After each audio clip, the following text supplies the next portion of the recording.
नमस्कार दोस्तों, हर्षित द्विवेदी एजुकेशन द्वारा बनाया मॉक क्वेश्चंस फॉर प्रीलिम्स 2021 में आपका स्वागत है। मेरा नाम है विनीत सागर।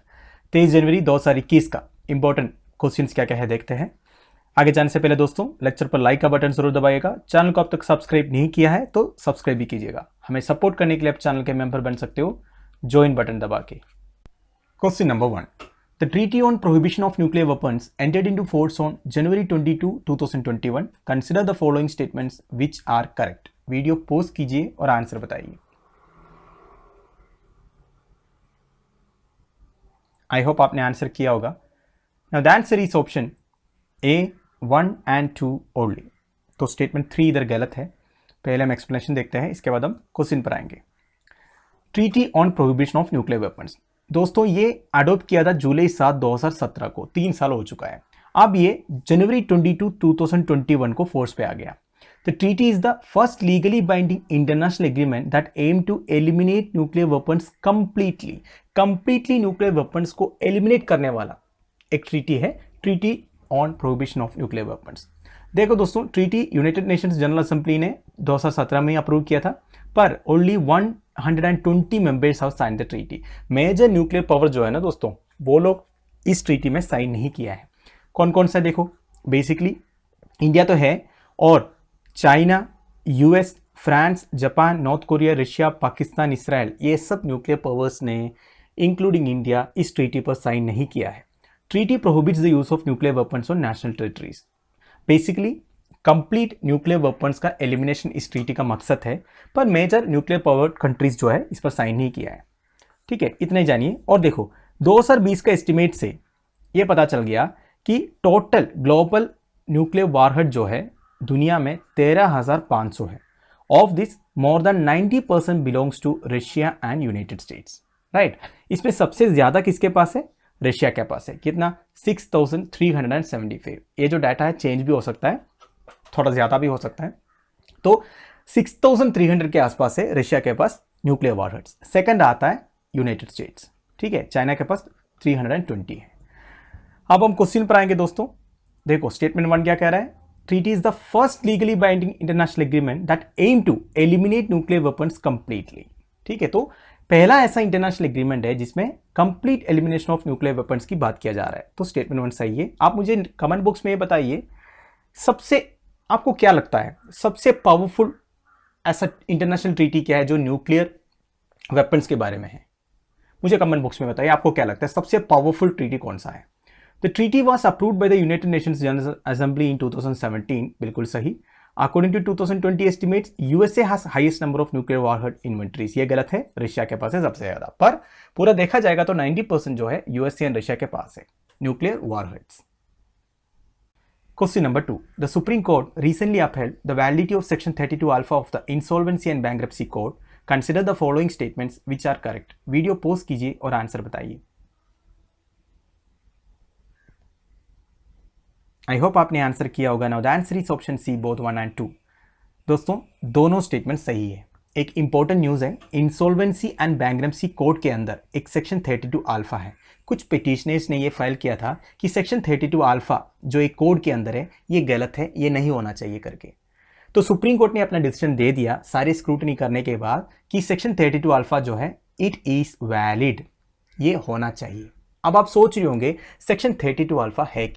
सिंपल भाषा में section 32 alpha provides immunity to the corporate debtor and its property.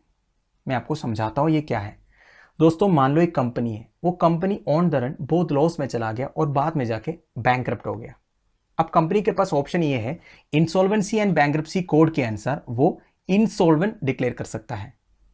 ऐसा इसी प्रोसीजर नहीं है, उसके लिए बहुत सारे फॉर्मेलिटीज हैं, और बाद में अगर कंपनी का पोजीशन इतना ही बुरा है तो वो इंसॉल्वेंसी रेजोल्यूशन प्रोसेस एक कर सकता है। इसके अनुसार वो इंसॉल्वेंट डिक्लेयर होगा। इंसॉल्वेंट डिक्लेयर होने के बाद वो कंपनी के ऊपर एक इम्यूनिटी रहेगा सेक्शन 32 अल्फा के अनुसार। मतलब एक बार इंसॉल्वेंट डिक्लेयर होने के बाद वो कंपनी के ऊपर कोई केस नहीं प्रोसिक्यूट होगा। देखो दोस्तों, आप सोच रहे होंगे ये तो गलत है, क्योंकि बहुत सारे इन्वेस्टर्स ने पैसे जमा किए हैं, बहुत सारे बैंक्स ने इस कंपनी को लोन दिया होगा, तो इस तरह पैसे तो लौटाना पड़ेगा ना। पर ये जो सेक्शन 32 अल्फा जो इम्यूनिटी प्रोवाइड करता है इस कंपनी को एक बार इंसॉल्वेंट होने के बाद, ये जो सेक्शन 32 अल्फा को बहुत सारे पिटिशनर्स ने चैलेंज किया था। वैसे सोचने से तो गलत है ना, पर सुप्रीम कोर्ट ने इस सेक्शन 32 अल्फा को अपहेल्ड किया, बोला ये सही है। क्यों? देखो दोस्तों, मैं बता देता हूं। अब मान लो कोई कंपनी बैंकरप्ट हो गया, पूरी तरह डूब गया। अब उस कंपनी को बचाने का एक तरीका क्या है? एक ही तरीका है, कोई एक बड़ा कंपनी आके या एक बड़ा ग्रुप आके उस कंपनी को एक्वायर कर ले। अब दोस्तों मान लो एक बड़ा सा सक्सेसफुल कंपनी और एक ग्रुप ऑफ कंपनीज को, ऐसा एक कंपनी जो डूबा हुआ एक कंपनी को एक्वायर करना है, तो इनको क्या चाहिए होगा? वो कंपनी एकदम फ्री चाहिए हमें। ऐसा नहीं कि वो कंपनी के ऊपर 1000 केस चलता रहेगा, कोई आके चिल्लाता रहेगा बाहर, इस तरह नहीं चलेगा। हमें वो कंपनी आप दे दो, क्लियर करके दे दो, तब हम वो कंपनी को खरीदेंगे और जितने पैसे उनको देना था वो सब मिला के हम वो कंपनी को खरीद लेंगे। यही होगा ना। इसलिए ये सेक्शन 32 अल्फा प्रोवाइडेड है, ताकि एक कंपनी अगर डूब गया, अगर इंसॉल्वेंट हो गया या बैंकरप्ट हो गया, उस कंपनी को कोई और शांति से खरीद सके। इसीलिए सुप्रीम कोर्ट ने इस सेक्शन 32 अल्फा को अपहेल्ड किया है। मैं उम्मीद करता हूं आप लोगों को समझ में आ गया। अब हम हमारा क्वेश्चन पर आता है। Section 32 alpha provides immunity to the corporate debtor and its property. बिल्कुल सही है, मैंने बोला आपको। वैसे इसके ऊपर एक चैलेंज आया था, पर सुप्रीम कोर्ट ने अपहेल्ड कर दिया, तो ये रहेगा। Under the section, the corporate debtor who has committed an offence prior to the commencement of the insolvency resolution process will not be prosecuted। बिल्कुल सही है, ठीक है। मतलब अगर उन्होंने कुछ ऑफेंस कमिट भी किया होगा, अब वो प्रोसिक्यूट नहीं होगा। देखो दोस्तों, सुप्रीम कोर्ट का या कोई भी एक अथॉरिटी का मकसद क्या है? प्रॉब्लम को सोल्व करो। आप इस तरह केस डालते रहोगे या चैलेंज करते रहोगे, कुछ नहीं होगा। आराम से वो सब छोड़ दो, इसके बाद वो कंपनी को दूसरे को एक्यूर करने दो, फिर वो आपके जितने भी डेप्ट है वो सब मिला के उस कंपनी को खरीद लेगा और उनका हो जाएगा, ओनरशिप चेंज हो जाएगा, मैनेजमेंट कंट्रोल चेंज हो जाएगा। इस तरह ही तो काम चलेगा। सॉल्यूशन तो ये है, इसलिए सेक्शन 32 अल्फा को सुप्रीम कोर्ट ने अपहेल्ड किया है। आई होप आपको समझ में आ गया। Question number 3, what is wasp 107B recently seen in news?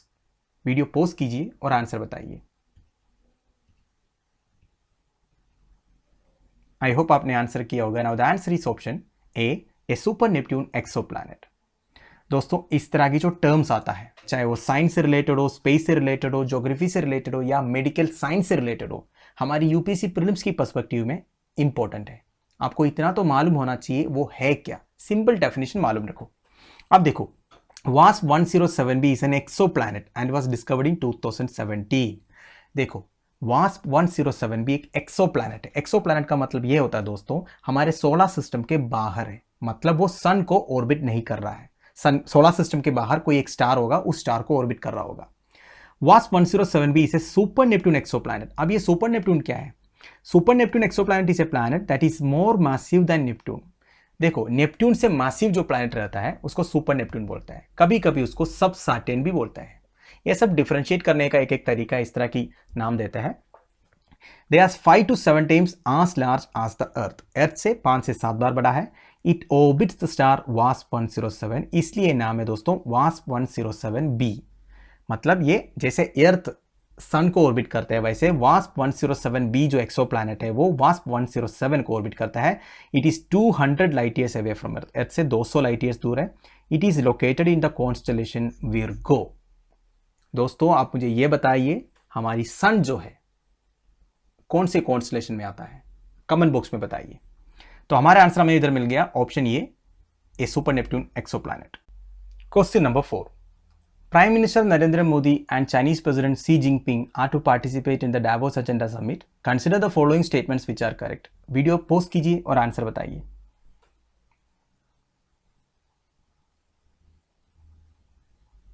I hope आपने आंसर किया होगा। Now the answer is option A 1 and 2 only.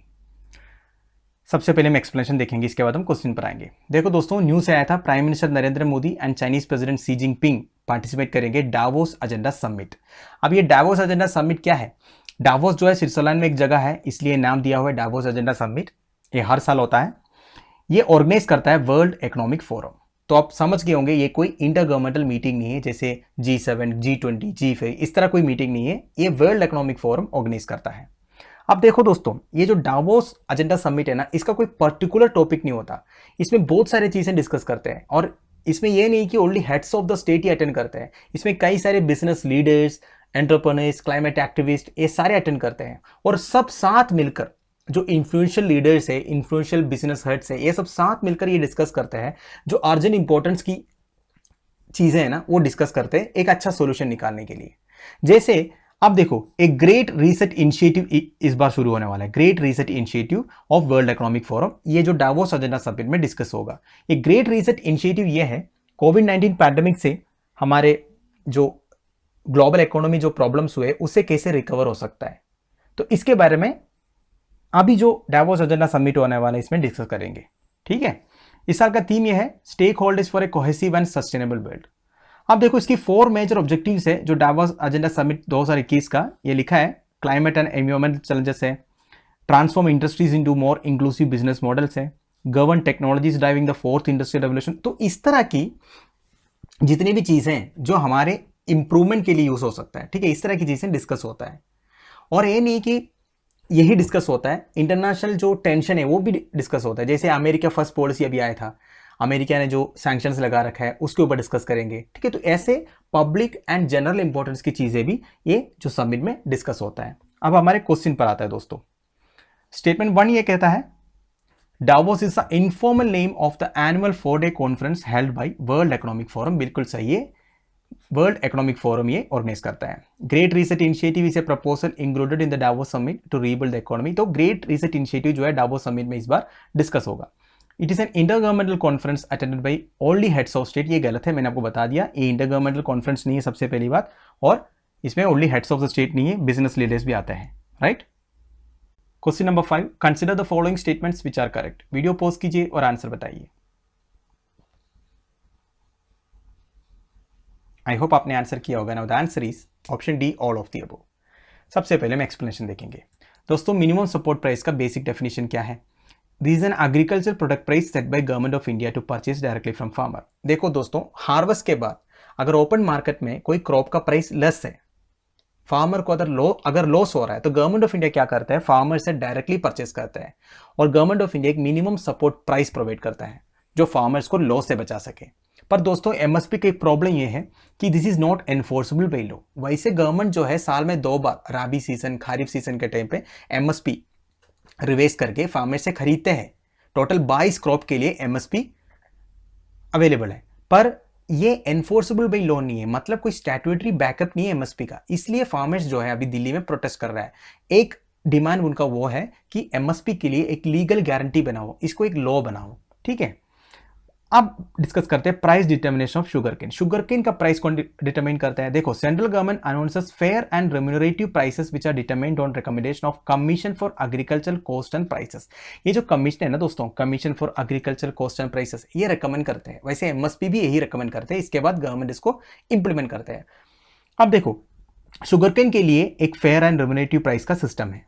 ठीक है, कुछ स्टेट्स जो है इससे ज्यादा भी देते हैं वैसे। ठीक है, अगर गवर्नमेंट ने डिक्लेयर कर दिया FRP, fair and remunerative price, इतना देना चाहिए, मतलब शुगर मिल वाले जब फार्मर से शुगर केन लेते हैं तब गवर्नमेंट एक रेट फिक्स करता है, उसी में लेना है। ठीक है, तो गवर्नमेंट का एक बैकअप है इसके लिए, पर एमएसपी के लिए ऐसा नहीं है।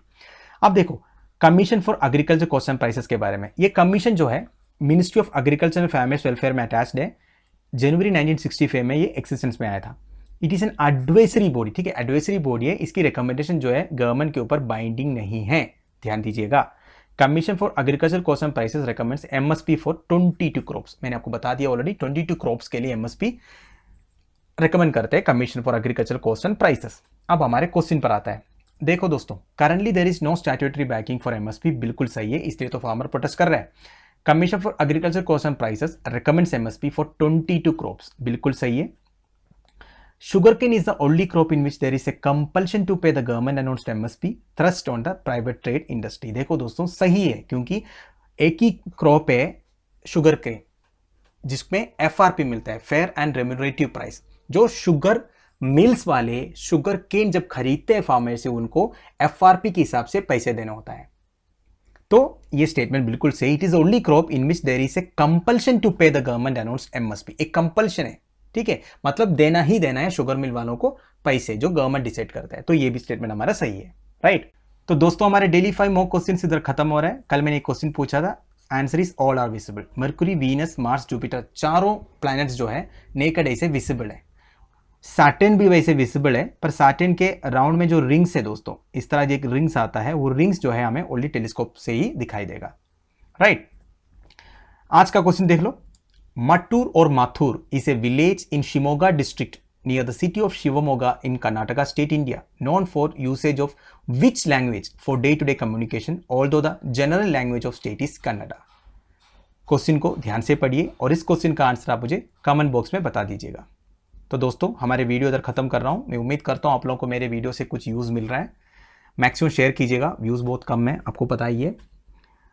लेक्चर की PDF एज यूजुअल आपको टेलीग्राम चैनल में मिल जाएगा। Thank you for watching. Bye bye, have a nice day.